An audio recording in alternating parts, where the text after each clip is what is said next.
Egypt की government एक राज जानती है जो वो स्फिनिक्स के बारे में दुनिया को नहीं बताती। एक ऐसा कंस्ट्रक्शन जो 4500 साल पहले बनाया गया था। इस स्ट्रक्चर के नीचे ऐसे हिडन रूम्स हैं जिसका रहस्य अभी तक आर्कियोलॉजिस्ट भी फाइंड करने में असमर्थ है।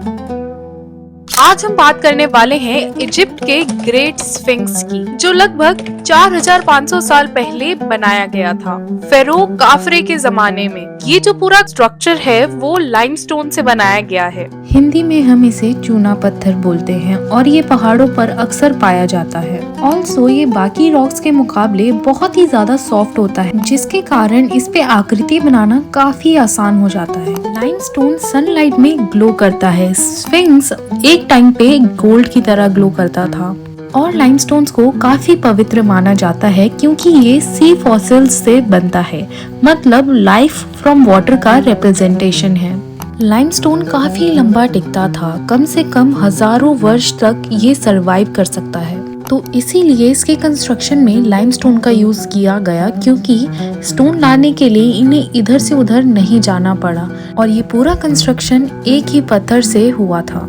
और उस टाइम के फेरो चाहते थे कि उनका जो मॉन्यूमेंट है उन्हीं मटेरियल से बने जो आफ्टर लाइफ का सिंबल हो। और इसकी डायमेंशंस कुछ ऐसी हैं। इस स्ट्रक्चर में जो बहुत ही कॉमन थिंग हर कोई नोटिस करता है वो है इसका जो नोज है वो मिसिंग है और इसका जो ओरिजिन है वो भी काफी डिबेटेबल है। काफी हिस्टोरियंस कहते हैं कि ये जो डैमेज है वो काफी सेंचुरीज पहले से है। अब इस स्फिंक्स के नीचे की खोज 19th सेंचुरी से स्टार्ट हुई।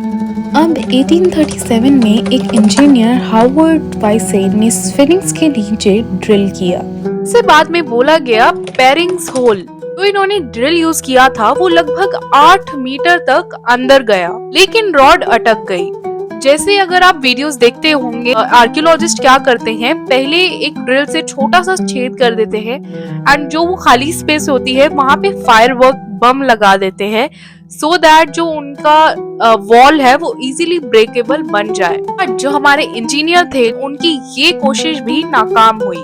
दिखाता है कि बहुत पहले से ही स्फिंक्स के नीचे जो अंडर सीक्रेट रूम्स है उसकी खोज बहुत पहले से हर कोई कर रहा है। मॉडर्न आर्कियोलॉजिस्ट के मुताबिक स्फिंक्स के नीचे कुछ हिडन चेम्बर्स हो सकते हैं या फिर कोई मॉडर्न टनल्स हो सकती है जो कि उस जमाने में यूज की गई हो, जहाँ पे हो सकता है कि उन्होंने एंशिएंट ट्रेजर छुपा के रखा हो। मॉडर्न टेक्नोलॉजी से भी स्फिंक्स के अंडर की जो खोज है वो की गई। 1991 में सिस्मिक एंड रिफ्रैक्शन सर्वेज में स्कॉच की टीम ने ये डिटेक्ट किया कि जो वॉइड्स हैं वो नेचुरल भी हो सकते हैं और मैनमेड भी हो सकते हैं। अब देखते हैं हम ग्राउंड वाटर एंड इरोजन की स्टडी। 2000s में साइंटिस्ट ने ये ऑब्जर्व किया कि जो ग्राउंड वाटर है वो राइज हो रहा है, जिससे लाइमस्टोन में बहुत ही ज्यादा मॉइस्चर प्रोड्यूस हो रहा है। फिर साइंटिस्ट ने पंपिंग सिस्टम इंस्टॉल किया जो ये सजेस्ट करता है कि जो स्फिंक्स का बॉटम है उसकी जियोलॉजी काफी कॉम्प्लेक्स है। अब हम नजर मारेंगे कुछ कंट्रोवर्शियल क्लेम्स पर।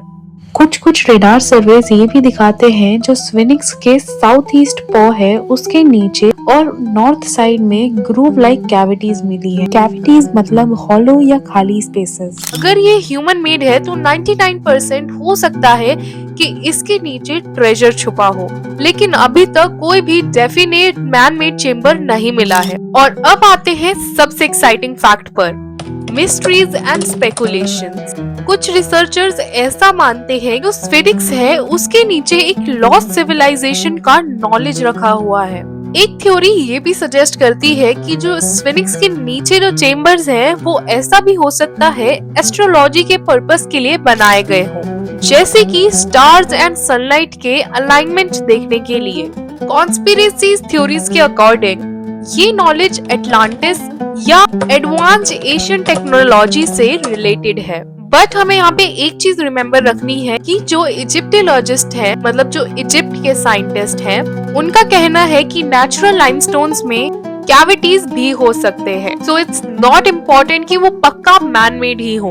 अब जो हमारे जियोलॉजिस्ट है रॉबर्ट स्कॉच, इस स्फिंक्स जिस भी मटेरियल से बना है वो मटेरियल उस जगह यूज किया जाता है जहाँ पर पानी हो, पानी का बहाव हो, उन चीजों को रोकने के लिए वो मटेरियल यूज किया जाता है। बट अब बात ये आती है कि जहाँ पे स्फिनिक्स बना हुआ है वो तो काफी रेतीला एरिया है, तो वहाँ पे इस स्ट्रक्चर का क्या काम? तो अगर ये फैक्ट सच है कि जो उसमें मटेरियल यूज किया गया है वो दूसरे टाइप का है एंड अब जो क्लाइमेट इजिप्ट में है वो दूसरा है, तो फिर स्फिनिक्स की ऑफिशियल एज 2500 बीसी या उससे भी पहले 5000 बीसी की हो सकती है। उस समय जब स्फिनिक्स बना था तब ज्यादा बारिश होती थी और जो स्फिनिक्स का लाइमस्टोन है उसमें ऐसा वेदरिंग वो छोड़ देता था, मींस मॉइस्चर छोड़ देता था।